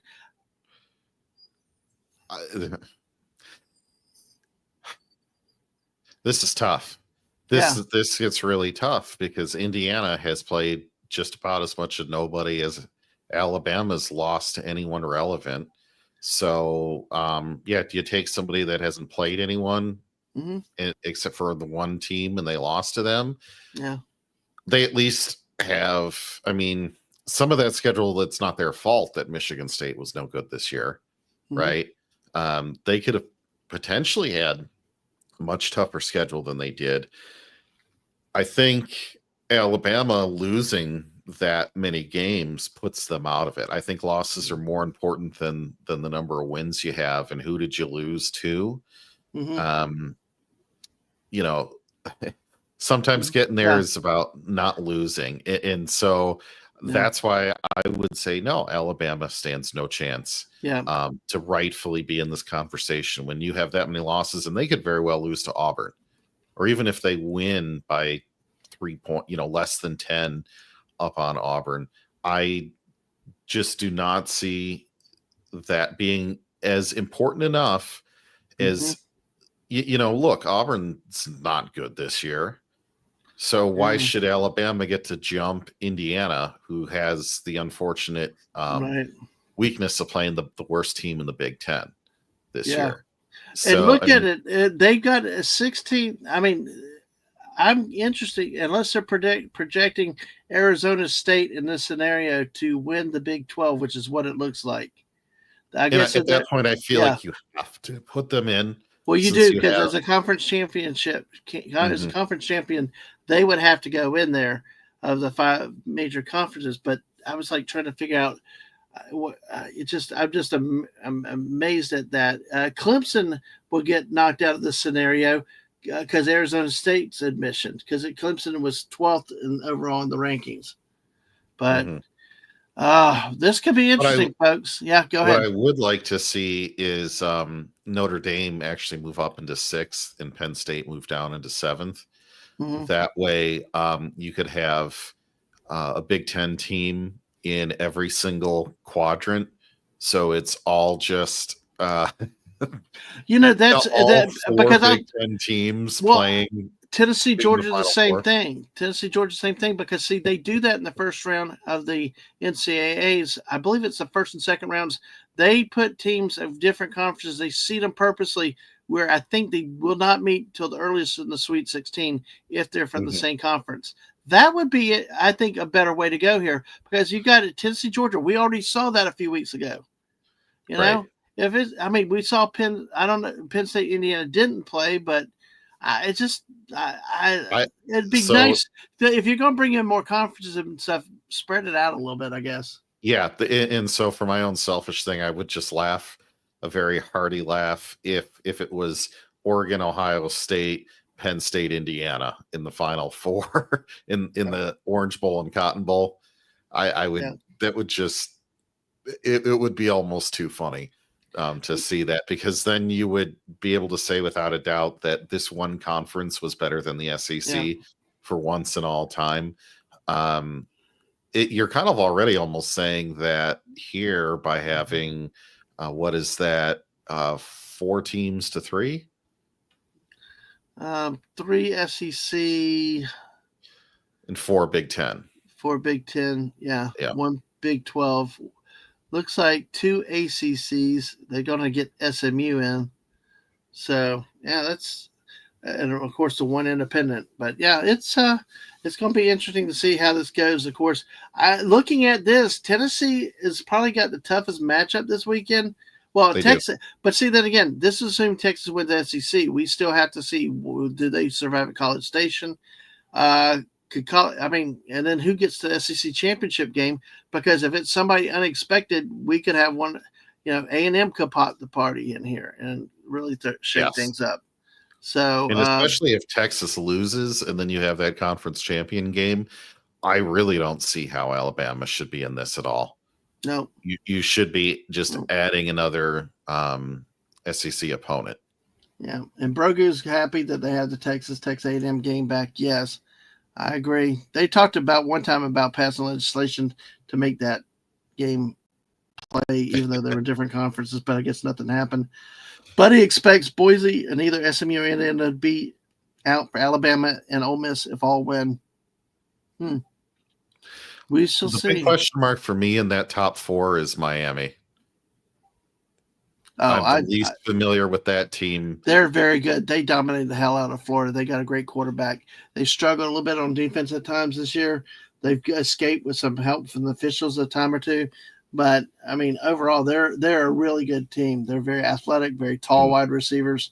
I think they could do well in the right setting. So, Brogan can see Oregon and Texas meeting in championship game. And that'll be funny because it's supposed to be Big Ten versus SEC when really these teams well, let me tell you this way. Either one of those conferences that very easily could have been Pac-12 versus what is that? What was that? Big 12? Yeah. I discount SMU from the ACC already, but Miami, I think you could have a Big Ten ACC championship game. Miami, I believe, is that good, especially with their quarterback. Cam Ward came from Washington State. So, where are her organs? Hey, stunning. Good to see you tonight. How are you doing? All right. Well, that's the current playoff picture released tonight. As we say, looking back at the other teams, Clemson's just on the way out, just on the outside, as Alabama and Ole Miss are. Look, South Carolina. You talk about teams with 3 losses. Yes. South Carolina has been sneaking up here. And I will tell you, yeah, they've had some bad losses. They've been really Jekyll and Hyde. I love what SEC Shorts does with them. That game against LSU at home, they should have won, but I think the quarterback got hurt in that game. The one bad game they had was at home to Ole Miss, but they could have won or should have won the game at Alabama. But this is a team that I think is really good because they found a quarterback. Yeah. And the other part of that is if they can beat Clemson this week, I think they should leapfrog Alabama, even though they lost to them by 2 points. Yeah. In the season, that would give them better wins, especially again, Alabama's only playing Auburn. If you can, go ahead. If you can say, no problem. If you could say, I have 3 top 10 or 3 ranked opponent wins, why am I not in this conversation, folks? Well, look at good old Tulane. Tulane's pushing up a 2 right there for the American, but yeah. All right. Well, let's see what we have with that. So let's take a quick look at this week's games. Let me get over here and shut this thing down. Thank you, JT, for being here tonight. Let's see. Sure. We'll take a look at the schedule this week real quick. Not many, some of the games that are traditional rivalry games are gone now this week with the blow up of the Pac-12. Teams are now in big ACC or the Big 12 or the Big 10. I'm just going to scroll down these, and if you want to talk about one of them, JT, we can. If I get this thing over here. All right. Oregon State with Boise. See, why do they play that game at 12 noon when that's either a 10 or 9 a.m. start? I mean, why? That just makes no sense. Colorado would be 10 a.m. That's ridiculous, you know? Let's see. Really, Wisconsin, Minnesota. That's a rivalry Yeah. matchup there. I think they play for a bucket or something, don't they? Something like that, yeah. The Egg Bowl is on ABC. At least they got Pitt State in there for one. So it's really not a lot of great matchups.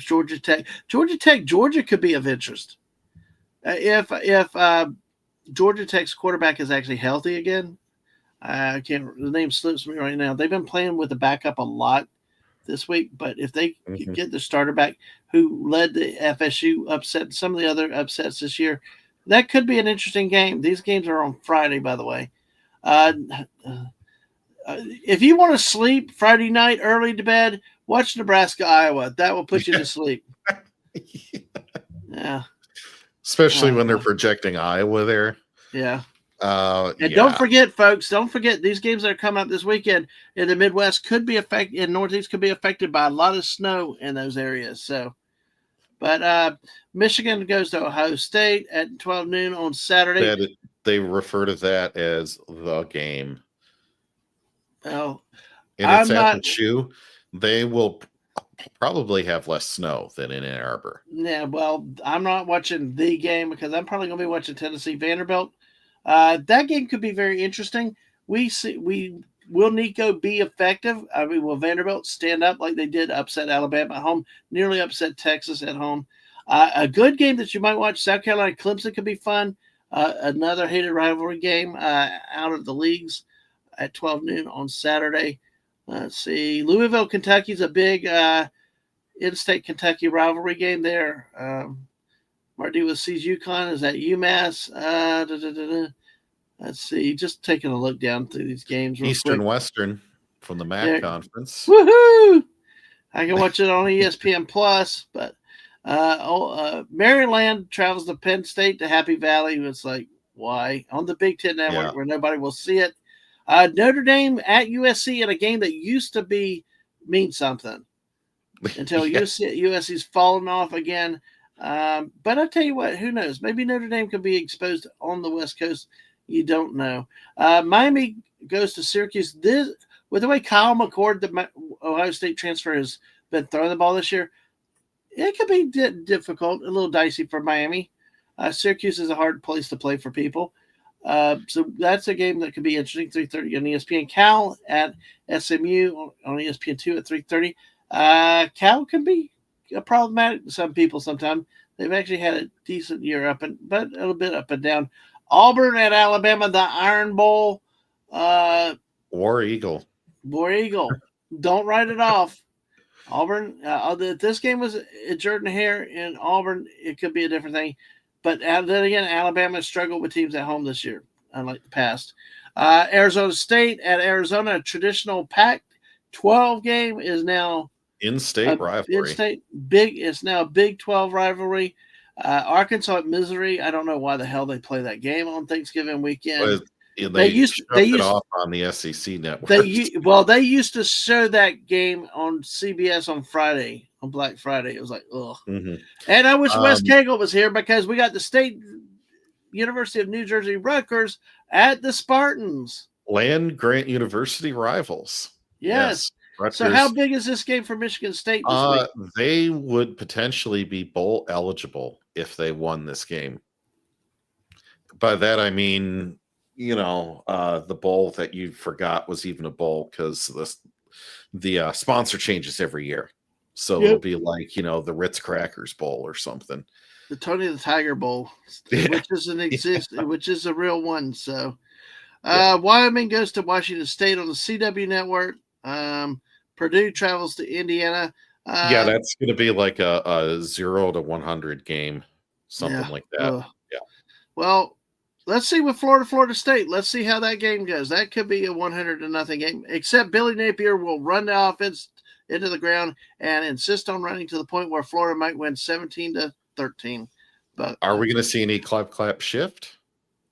No, probably after the way. I didn't watch much of the Mississippi game. I had stuff to do, and I really didn't. I just watched kind of highlights and stuff because I mean, the LSU game I watched because it was my last game at my parents' house, and I loved the way they called the offense that day. But they went back to old habits against Ole Miss, and less than 4 yards of carry, they still somehow.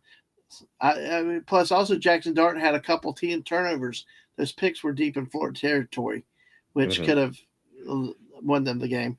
This game could be, but see, I think Florida should be able to easily win this game because FSU with only 2 wins this year, their quarterbacks are below average. So there's definitely no spark in this game. Oklahoma will be at LSU. First time Oklahoma travels at Baton Rouge. That could be a fun game. We'll see if Oklahoma can continue the magic that they did because LSU has a fairly weak defense. You never know. Yeah, right. JT? Oh, no. I was just going to say I'm going to laugh when Brian Smelly implodes on ESPN in primetime. Yeah, but it's coming. It's coming. They're not happy down there. Washington at number 1, Oregon at 7:30 on NBC. Texas A&M, the rivalry's back. Here we go. Yes. This is going to be a raucous place to watch a game on Saturday night, 7:30. That's definitely a game you want to watch. I could see A&M's defense has really gotten back to where it used to be. I like their quarterback.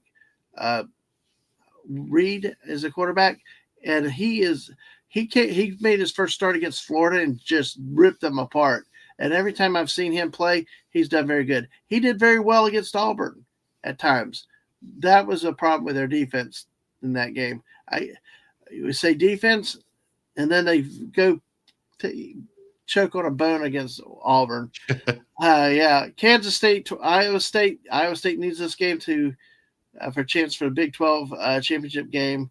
Virginia Tech, a traditional Thanksgiving rivalry. Houston at BYU, who BYU is probably the most disappointed, has had the air put out of their whole season now after that loss last week.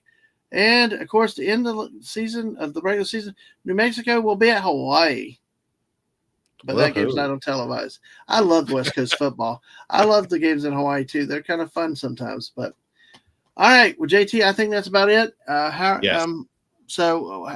Any last thoughts? Anything you want to say? Oh, what do you think rapid fire on a couple of these games, if I may? Yeah, go ahead. Oregon State versus Boise State. Boise State will kill them. Beavers. Boise State will kill them. I just don't trust Oregon State against a ranked opponent. I think Boise State will have more talent. That's the problem that Oregon State's going to face in this new revamped Pac-12. They're not going to have the talent that they used to. And I tell you, they'll rarely beat Oregon now going forward. Because they'll be playing Big 10. Yeah. Let's see. Michigan at Ohio State. We got a few more Sashi, but welcome. We'll stay for you for a few minutes. JT found a way to keep it going. I don't know. I could go fly Fortnite later tonight. You never know. But I got to figure out what's going on around here. I think Ohio State's going to kill them. I don't think it'll be close. You got Davis Warren as your quarterback, and you got Orgy. You you're not going to be able to just run the ball like Michigan has to do. Right. Or throw 5-yard passes. Cool. I just got a few more. By the way, Corey said Michigan. Oh, wow, Corey. Close, but I'm going to go OSU by 28. But he says Ohio hate, so. Yeah. Let's see. And then, next one. 15th, South Carolina at 12th, Clemson. South Carolina. Okay. That dominating running game with Raheem Sanders, who transferred from Arkansas, Lenore Sellers, who used to only threw like a few passes at times last year. This season, they didn't let him throw much. Last game, he threw for like almost 300 yards on 20-something completions. They got a quarterback. They got a pretty darn good defense for the most part. And at Clemson, I'm not sold on Cade Klubnik as a quarterback. Mhm. So I will say, so I think South Carolina definitely. Okay, cool. Just two more. Auburn at Alabama. Alabama. Is Peyton Thorne got a good senior night game against Texas A&M, and that will be what he will go out on. I mean, even though Milroe has struggled, they're going to get healthy at home. They can't stay down that long. Uh, and Okay. but Well, I will Auburn say that is the key for that game, I have to believe, is Auburn's defense. If mhm. Auburn can keep it a dirty game, keep it close, slow down Milroe, don't give up the big plays, uh, then they could hang in this game because it's a rivalry game. It's one of those rivalry It games is. you throw out the stats and everything else. Yeah, And Auburn is playing for possible bowl eligibility, being exactly. 6-6 if they win. And Alabama is unlucky number 13 Yep. ranking Yeah, going into Auburn this. has a lot to play for. Yes. Absolutely. Yes. Okay. Final one. Texas versus A&M. Hmm. This is Yeah, the no, I hardest one know. for me.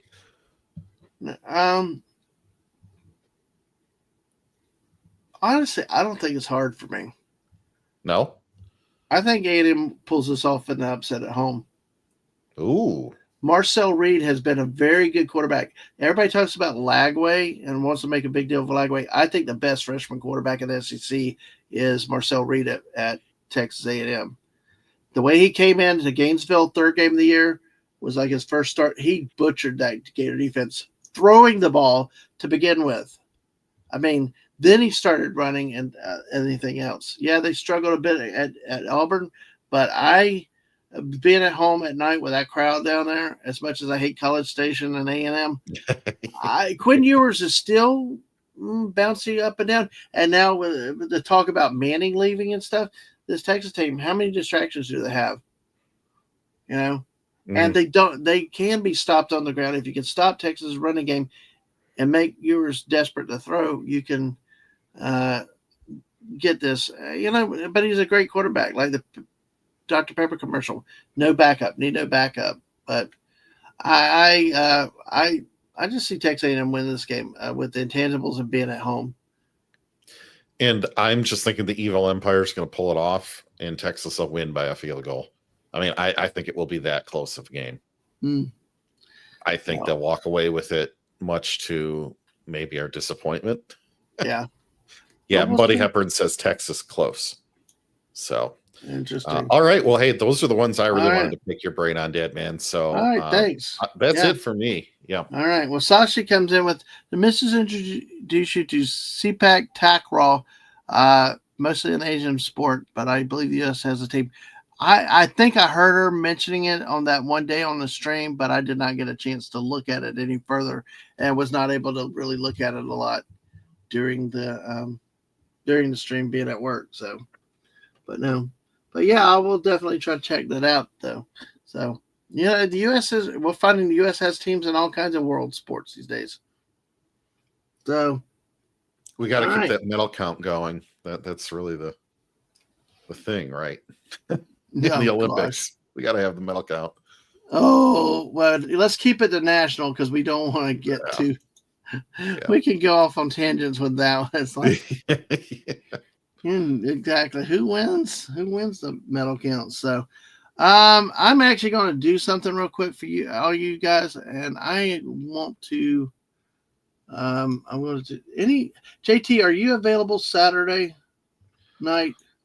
Um, I I know it's a hard may weekend. be. I have some family coming in to work on some home renovation stuff How are y'all going to work Friday. with snow? I'm sorry. Indoor home renovation stuff. Okay. Yeah, All right. so maybe question mark.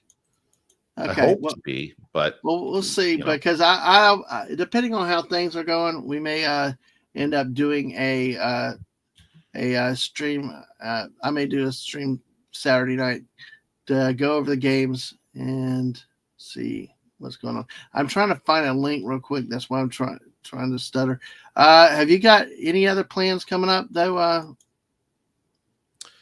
the next thing I think on the docket is going to be late night Fortnite. if Mark has it Right. on Friday. And even then I may not do it. Oh. If I've got family in town. So Oh. nope. It might be the Saturday show. Okay. All right.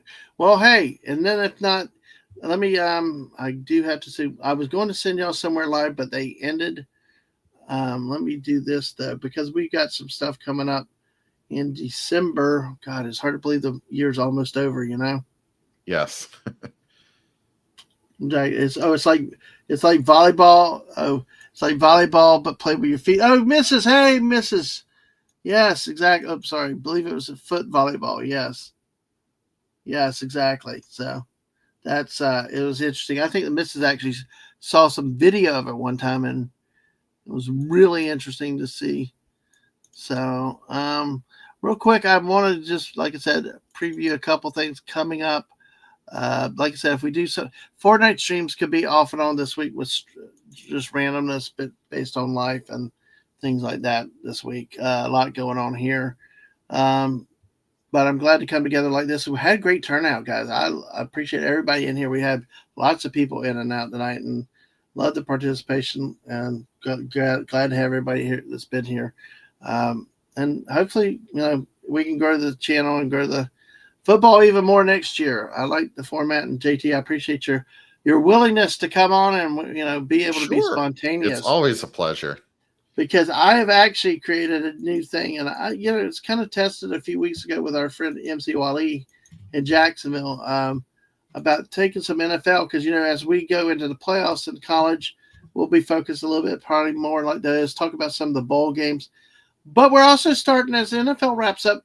Hope depending on how life goes and stuff, we may end up being able to do more NFL going through the Super Bowl, because next Thursday night, I do not remember which one's the home team, but I think the Green Bay Packers are at the Detroit Lions or Detroit.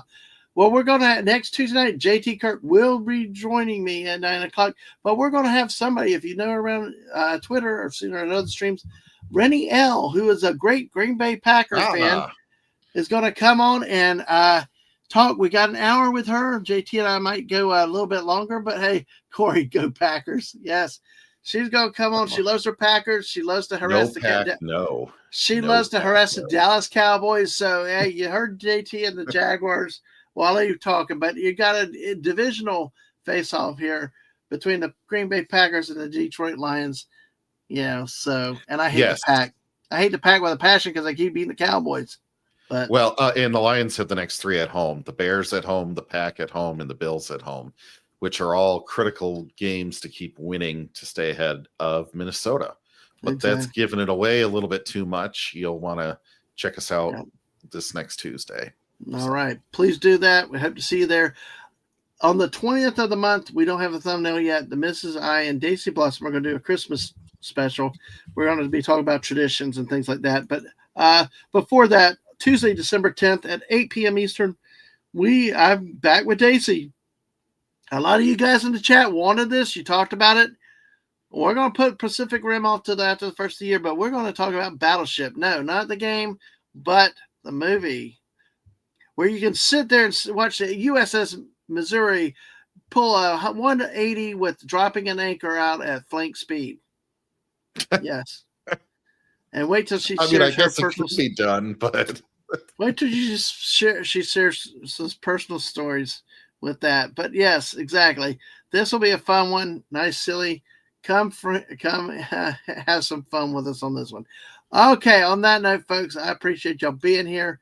Like I said, I'll go live as I can. And Mrs., if you're able to put your Mrs. or JT, somebody, if you can put the Mrs. link in, she is planning on doing her show in the morning.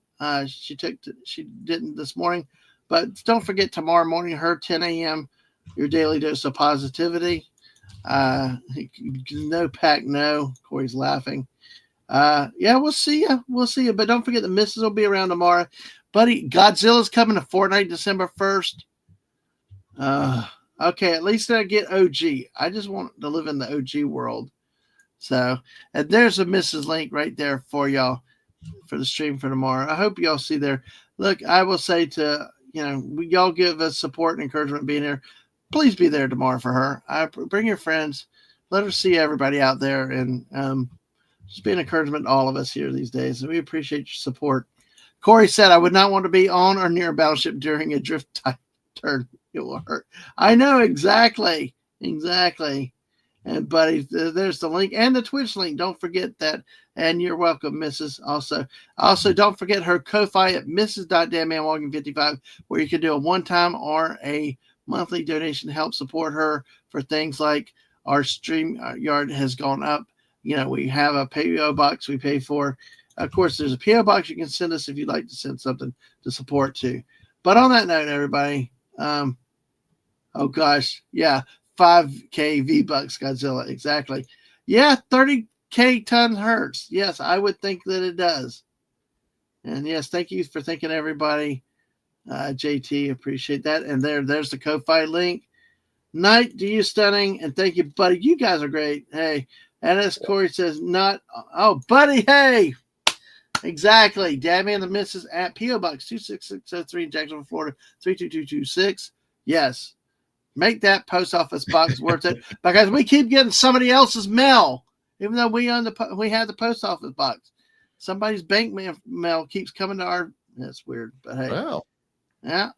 Well, we just keep sending it back. They're going to be missing something important one day. Yeah. All right. Well, folks. what'll be real fun is when Godzilla comes into Fortnite and you get to be that one character on the map and you just get to stomp on the gas stations. Oh, yes. I want to do that. That would be cool. New way to destroy gas stations, Godzilla stomping. All right, folks. Well, y'all have a great night. We'll catch you next time. And y'all have a great night. And if I don't see you before then, have a great Thanksgiving with you, your families. Love to y'all. And thank you for supporting us. And y'all have a great holiday. Bye, all. Bye, all.